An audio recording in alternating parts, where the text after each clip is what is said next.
You mentioned that when you and Bud Yorkin got together and formed Tandem Productions, that one of your objectives was to get into the sitcom business. Was getting into the movie business also part of the plan?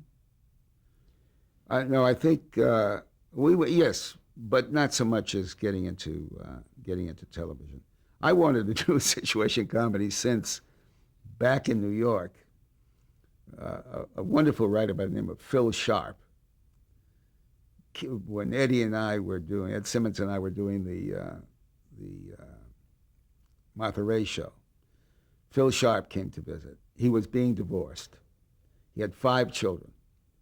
I was in the middle or the beginning of my divorce, and I had 1 child with this woman, and with this very nice woman. I don't mean a pejorative, but woman. And Phil, he was happy, and I was going through agony. And I said, "You're being divorced with 5 children." He said, "Oh, I don't have a big problem." He said, "All my wife wants is my Joan Davis reruns." Phil Sharp was one of the creators and writer of a very famous, at the time, television show with a very famous comedian, Joan Davis. And his wife wanted those residuals. She just wanted whatever came out of that. So his was an easy, simple divorce with 5 kids, and I was going crazy with. And Simmons and I had only written the perishable, it's all over at 9 o'clock variety shows. They have no afterlife. No repeatability. None whatsoever. And so I looked forward from that visit on to someday having a situation comedy, because I, for the first time, learned the difference.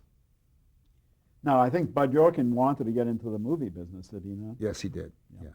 So you'd already broken in with Come Blow Your Horn. Yes, but the deal we made at Paramount was predicated on television success, largely Bud's with the Fred Astaire show, and my more moderate successes with Martin and Lewis and so forth. So that deal was made for television with the possibility of doing a film. Come Blow Your Horn was successful as a film? I believe it was. It's somebody should do a treatise or a book on the way American comedy was received in those years, not just abroad, but in this country, as opposed to today. My sense is that American comedy didn't mean, it just didn't do as well as it's, since television, it has skyrocketed and proliferated everywhere with stand-up comics in places all over the country. Come Blow Your Horn was really a situation comedy. Well, it was,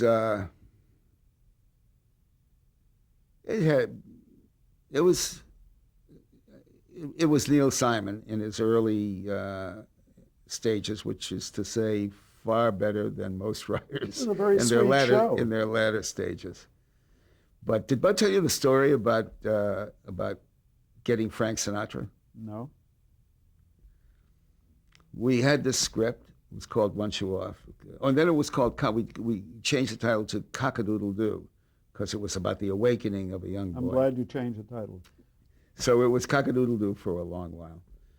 I couldn't get Frank Sinatra to read it. Bud and I decided, after some considerable time, there was only one man who could play it.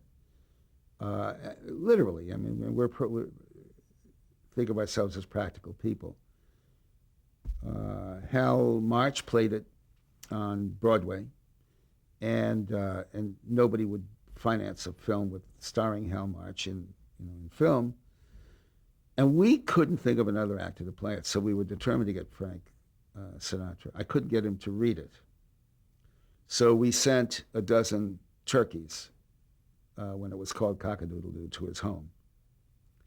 And we sent... Wait a minute, turkeys don't say cock-a-doodle-doo. What says cock-a-doodle-doo? Rooster. Hens. I want this to be the biggest mistake I make today. And it won't be. So we sent a dozen hens Crow and another copy of Cock-a-Doodle-Doo. We sent a marching band. We had a skywriter once. This was the publicity man in your working. I guess.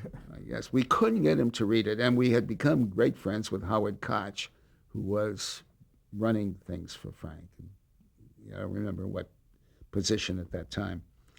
And this went on and on and on. And finally, we decided to send him a reading kit to help him read. So we had a van pull up to Paramount, to the warehouse, and we built inside this van the corner of a room. We laid down a rug. We put an easy chair and an ottoman. We put a reading light. We put a hanger with a smoking jacket. We had a pipe, and we had a couple of good cigars. We had an album of Jackie Gleason's Music to Read By.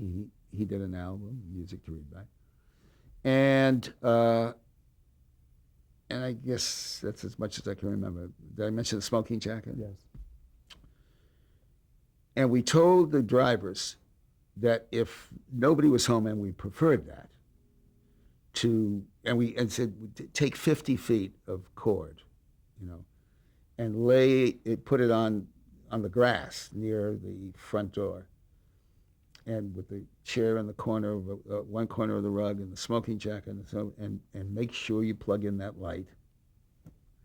Anyway, they did exactly that and came back and said that as they left at twilight, the light was on and it was all lying out there.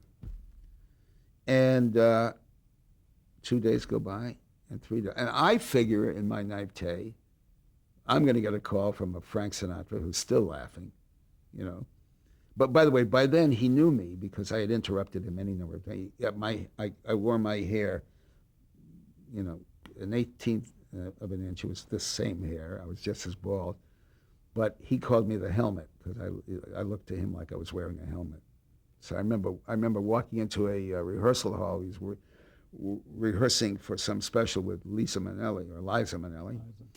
And he sees me coming across the room, and I don't even remember if he knew my name, but he knew the helmet. He said, "Get the helmet out of here! I don't want to see the helmet."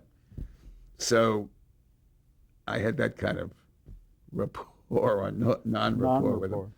And I expected a telephone call from a laughing Frank Sinatra. Son of a bitch, I'm going to read, or I read the script already because you got to me. 3-4 days go by, and I call his agent, Lenny Hershon, at the William Morris office at that time. And I said, life is not going to see us working with Frank Sinatra ever, and forget it. Don't try to help me anymore. Tell Howard to get off the case. Why? What happened? And I told him what we'd done. And he said, Norman, that's the funniest thing I've ever heard, and it's impossible. I mean, there's no way Frank wouldn't react to that. He comes back a day later and says the help came home. Frank was out of town or whatever. They rolled up the rug and put it in the garage. They hung up the smoking jacket. They put the pipes away. They put, The best laid plans. And he did notice a smoking jacket that he didn't think he owned, but and anyway, he then read it. Well, to use that misused word, it was very creative of you. It was. I don't know if people would do it, if I would be motivated to do anything like that today. I don't know if the culture is alive with that much fun or that degree of fun anymore. Would accept it. You were searching for situation comedy properties. Did you think of creating one on your own? How did the All in the Family come about? Let's see. Did we do anything? We did. We made several pilots. We made a pilot about airline pilots. We made. Did he tell you about Band of Gold? No. We did a wonderful show. We brought Suzanne Plachette and wonderful Broadway star. She had done The Miracle Worker, following Anne Bancroft in the role, and we brought her to California, and James Franciscus, who was a wonderful actor, deceased now, I'm sorry to say. And we did a show called Band of Gold, the Band of Gold being the wedding ring. And what we did was the tiniest of repertories. They would play a different couple in a romantic entanglement, married or unmarried, every week. Half hour? Half hour. So we did a half hour where she was a princess. No, she was a commoner. He was a prince. She was an American, and he was a prince visiting. And then we went around the Paramount lot for standing sets. We did 5 scenes, one on a fire escape, a la Patty Chayefsky, one some other set, a la Gore Vidal, one out of Mademoiselle or something, you know. We did 5 different scenes, and they played the 5 couples in those little scenes and the couple and that was our pilot presentation. And Who did you pitch that to? well, we sold it. You I did. mean, we sold it fast to, he was running, Aubrey. Jim Aubrey at was running CBS at the time. He bought it. Peg and Bud York and Francis and Norman Lear left for, he was buying it. He was going to put it on Tuesday night at 8 o'clock, I think it was. He gave us the time slot. It was good, but we had the handshake. The agents were talking, and we left for Acapulco. One of my favorite photographs is of Francis and me on skis, water skis, and the Yorkins in another boat that weekend. And we were there to celebrate, you know, that we were going to go on the air. And I can't remember how Aubrey had used us, but he had no intention of putting us on the air. He let all the negotiations continue while he made some other deal that was made better with the threat of our show going on. And we learned all this when we came home. This was not terribly unusual for Mr. Aubrey to do. No, Mr. Aubrey had a fair reputation for behaving this way. Deviousness. So that didn't work. You were still searching for a property. How did All in the Family come about? Bud was in London making a Pink Panther, making a picture with, did he make one of the Pink Panthers? Not that he mentioned. Yeah, Monsieur Clouseau. Oh, Yeah, was the character, Monsieur Clouseau. And he was over there making it, and I read in TV Guide, I believe, a paragraph about this British show about a father and a son-in-law who fought about everything politically. They, you know, The title of which was? the title of the show was "Till Death Us Do Part," and it was written by Johnny Spate, brilliant writer, British writer. brilliant British writer, Yeah. and And this program had already made a stir. that's what they were. TV Guide was reporting on the great success of this show. I didn't know at the time that they made about 21 shows in 4 years, much more civilized than the Americans, the British, who do 6 shows in a year and call it a season. Then don't force it week after week after week after week, year after year. Anyway, he had done 21 or 24 shows. That was the life of the series. But when I read it, I thought, oh my God, my dad and me, we fought about all of these things. My father used to call me the laziest white kid he ever met, and I would scream at him, you know, that he was putting down a whole race of people. Not because he was saying you were lazy, but because No. he was... Oh, no, because he was putting down a whole race of people just to call one single son lazy. And he would scream back at me. That's not what he was doing, and I was also the dumbest white kid he ever met. So I couldn't get arrested with him. But those arguments were fresh in my mind, and his attitudes about these things. And so I sat down and did about 100 pages of notes, you know, which just spilled out of me in a few days about what a show would be about that father and son, and using my mother and a couple of aunts and my sister and so forth. And it was called, I think I called him Archie Justice, and it was called Justice for All. And we sold it to ABC easily, and made a pilot at ABC. Had you seen the actual British version of it? No. I Well, saw. how could you then get permission to do this? Well, I didn't need permission to do it because what I was doing was 180 degrees removed from what they were doing. I was doing an American situation comedy, and what they did was an argument on a subject. They're going to argue Afghanistan or Well, not Afghanistan. but not Afghanistan, whatever the subject was going to Right. be. And that's what they would do for a half hour. And I saw those later, and I got the scripts. But because I got the idea from the show, a created by credit, which I later learned it was nonsense. You were being very generous doing that. Well, I didn't think I was being generous. I thought I was being fair and honest, and I got the idea from something else, and so how could I have created it? But anybody looking at the two shows will see two vastly different shows, and I needn't have done it, but I enjoyed doing it that way. Who at So- ABC did you sell it to? Sold it to Whoever was head of programming, I guess. I sold it to the head of program who was there for a short period of time. Wasn't Tom Moore, was it? No, it wasn't Tom Moore. Tom Moore was earlier years. This fellow is active here. Marty Stargett? Marty Stargett. Sold it to Marty Stargett. Sent my 100 pages to him in London. He was over there for some reason. And they ordered the pilot. I think Dan Melnick was also there in some capacity at ABC. Maybe not. Maybe that was a little later. But anyway, Stargett and Elton Rule were involved in buying the pilot. I made the pilot. ABC had the option to ask me to make another pilot if there was a problem with any of the casting. They didn't want to put the show on the air. I made the pilot from the first pilot with Carol O'Connor and Gene Stapleton in the two lead roles. Now, Jean had made her reputation on Broadway, hadn't she?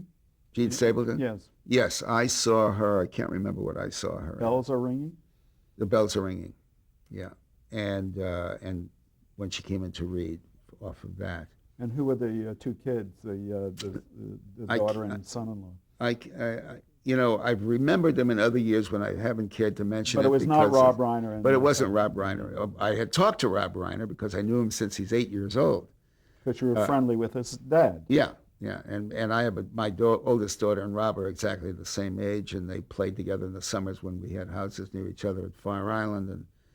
But Rob was, I thought, too young at that time. This is 1968. I begged them not to pick up the option, let me just take it someplace else. But they elected not to put it on, but to control it for another year by making me make it again. So I remade it with two other young people, still not Rob and Sally. And look how the universe is on your side when I can't remember who said, at the moment of commitment, the entire universe conspires to assure your success. I've never known anything I believe more or found more evident in life. So I was really committed to this show. I didn't understand that the universe was conspiring to assure my success because they didn't pick up the second one either. And by the time CBS came along and Excuse me, what was their objection? It just didn't work? They didn't evidence any objection. I knew what the objection was, but they didn't say it. They roared with laughter because the characters were undeniable. These, Carol and Gene, go fool with that. So everybody laughed, but they were afraid of it. They were simply afraid of it. When Robert Wood came into CBS, president of CBS. Replacing Jim Aubrey. He was determined to make, was he replacing Jim Aubrey? I believe so, yes. That was the direct line? Quite a different type person. Yeah, a terrific guy. Very open, honest type. And he had predetermined that the kind of Beverly Hillbillies, Green Acres, the rural comedies that had sustained CBS were not what he wanted to do, and CBS needed to change. He was looking for something. Even though they were still drawing audiences. Oh yeah, they were big successes, but he was looking for something. He had some vision, He And was looking for better demographics, I think. is that what it was? Okay. I should know. Yeah. So he saw All in the Family, which was now 3 years old, and it called me in and asked me to make it again. A third time. And I said no. If you want to put it on, I've lived my life the last 4 years around this, so I'm thrilled to put it on. By the way, I had made a picture called Cold Turkey in this period, about a town in Iowa giving up smoking, a satire on tobacco, and interesting today because it's a satire on tobacco companies and the lengths to which they will go to sell cigarettes. Oh, my God, I've forgotten about that. Anyway. Was this a movie you wrote? Yes. Yeah. And as it turned out, directed. I think Bud might have, but he had something else on his plate at that time, so I was offered the opportunity to direct it. But I was heading to another point. Well, we were talking about the pilot, not wanting to do another pilot. Oh, yes. Oh, that's right. So Cold Turkey was in rough cut, and the powers that be at United Artists, Arthur Krim and David Picker and so forth, came out to look at it. And they looked at it and offered me a 3-picture deal, write, produce, and direct 3 films. And Robert Wood had called a few days before to say, okay, 13 weeks on the air. There wasn't anybody in my life that didn't beg me to take the 3-picture deal because United Artists was who United Artists was in the persons of Arthur Krim and Ben Benjamin and David Picker. I mean, they were well known for allowing the creator to go do his thing. And because maybe half the people in television were looking to get into motion pictures anyway at that time. I wonder if that was true at that time, but in any event, people would give me good advice because they knew the show, they'd seen the show, and they said, this will be off the air in 3 weeks, or they're going to make you change it anyway. Don't do it. But because I saw so much of my dad and me in this, it was emotional. I had to do it, and I was too committed. And so we did it. Now Rob Reiner was exactly right, and Sally Struthers I had seen at the top of the Smothers Brothers show. They were 2 guys who had a huge, successful variety show in those years. And this is what I mean about little did I know the universe was conspiring to assure the success of the show, because when these 2 came into it with Carol O'Connor and Gene Stapleton, as Ernie Ford would say, tout et to plow. It was, nobody can take credit for that. When that kind of magic happens, some other entity has to take credit for everybody being alive at the same time, available at the same time, magically, chemically connected when they finally got together, those 4 people. I wonder if you take an extra minute and talk about the importance of casting, how critical casting is to any entertainment production. Is it the critical element? In a well-written script, it is still the critical element. In a brilliant script, it is a critical element. In a foolish script that often succeeds, it's everything. It's everything. And those 4 people, I mean, in the years of All in the Family, I don't know how many times we handed them a great script, we thought, and came in to see some magical thing we never knew was there. Some of it lasting a minute and a half, invented by the actors and the director in the course of doing it. One thing I'm thinking of particular was, imagine coming in, if you remember, Archie and Mike sitting on a bed, and they're putting on their shoes and socks. And Mike puts on a shoe and a sock. And Archie says, "Stop it! What are you doing?" He said, "Just put on a shoe and a sock." He said, "You put on a sock and then a shoe, and a sock and a shoe and a sock. And they went for 2 minutes about, but what if this happens and what if that happens? You'll have a shoe and a sock, and you'll only have 2 socks. I mean, magic, magic, magic, magic. You mentioned where you saw Gene Stapleton and Rob Reiner and Sally Struthers. Where did you get Carroll O'Connor? He was a character actor. He was not a by star. the time we did I had done All in the Family before Cold Turkey. Carroll O'Connor? Yeah. He was just a character actor. He had not starred in anything. I'd seen him in a picture that Blake Edwards did called What Did You Do in the War, Daddy? Right. He played a colonel, as I recall, an officer in one scene in a tent. It was a dramatic scene. He wasn't doing comedy. But that face. He was kind of overbearing colonel, wasn't he? A blustery. Yeah. Like it had an element of what I wanted in Archie Bunker. And the face was, I knew that it would light up the world on a television close-up. I love close-ups. So I called, I was in New York and I was coming out to do some casting and see some other people for that role and other roles.